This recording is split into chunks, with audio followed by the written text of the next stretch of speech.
முதலில் எங்களுடைய ஒரு குறுகிய காலகட்டத்தில் எங்களுடைய அழைப்பை ஏற்று எங்கள் எல்லோரும் இங்கிருந்து வந்ததற்கு எங்களுடைய இந்த ஒருங்கிணைந்த அமைப்பின் சார்பாக மிக்க நன்றி. ஊடகங்கள் உங்களுக்கும் எங்களுக்கும், நாங்களும் ஊடகத்தை சார்ந்தவர்கள் தான், நமக்கு ஒரு பெரிய பொறுப்பு இருக்கிறது.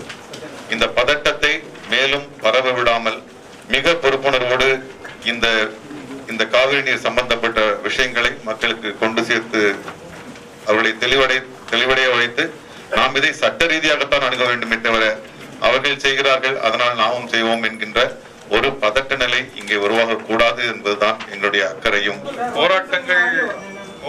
ஃபர்ஸ்ட் நாங்க உணர்வை நாங்க வந்து வெளிக்கடத்தோம். எங்களுடைய உணர்வை நாங்க கடத்திருக்கோம்.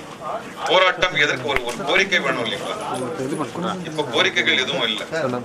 ஏற்கனவே சட்ட ரீதியாக தெரிவிக்கப்பட்ட ஒரு கருத்தை அவமதித்து நடக்கின்ற ஒரு செயல். இதுக்கு நாம என்ன போராட்டம் பண்ண முடியும்? ஏற்கனவே போராட்டம் என்கின்ற பெயரில் அந்த மாநிலத்தில் பல்வேறு வெற்றிகள் நடந்தது.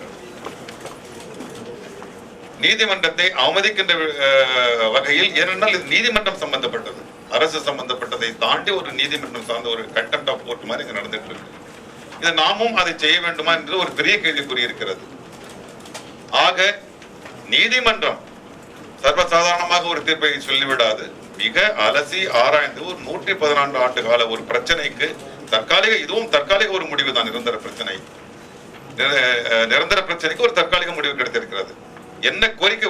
போராட்டம் நடத்தும் போது ஒரு கோரிக்கை வைக்க வேண்டும் இல்லையா? இன்றைக்கு இருக்கின்ற இந்த பதட்ட சூழ்நிலையில் இருபக்கமும் அந்த பதட்ட நிலை தவிர்க்கப்பட வேண்டும் என்பதுதான் எங்களுடைய அக்கறையும் கவலையும். நன்றி.